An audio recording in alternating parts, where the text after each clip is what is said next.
স্নেহলতা নামের একজন আত্মহত্যা করেছেন এমন খবর মিস্টার সেন পান এবং সেখানে হাজির হন।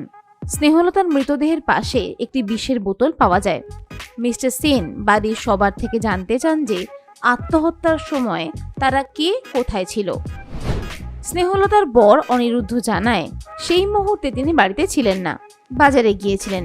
বাজার থেকে ফিরে দেখেন ঘর ফাঁকা, স্নেহলতা মাটিতে পড়ে আছেন। অনিরুদ্ধ তখন স্নেহলতার কাছে যান এবং বুঝতে পারেন স্নেহলতা মারা গেছেন। মিস্টার সেন অনিরুদ্ধ থেকে জানতে চান তাদের মধ্যে কোনো অশান্তি হয়েছিল কিনা। অনিরুদ্ধ বলেন না, তাদের সম্পর্ক খুবই ভালো।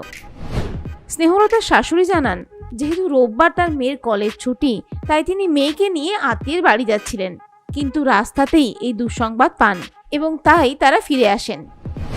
তাদের বাড়ির কাজের লোক রাধা বলে সে ছাদে গিয়েছিল কাপড় কাচতে।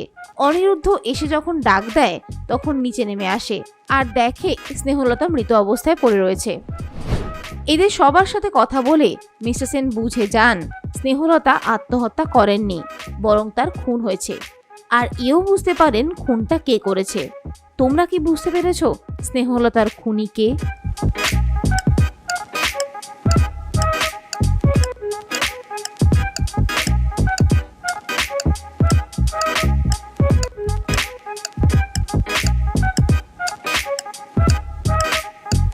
স্নেহলতার খুন করেছিল বাড়ির কাজের লোক রাধা, কারণ রাধার হাতে আলতা ছিল আর সেই আলতা বিষের বোতলেও ছিল।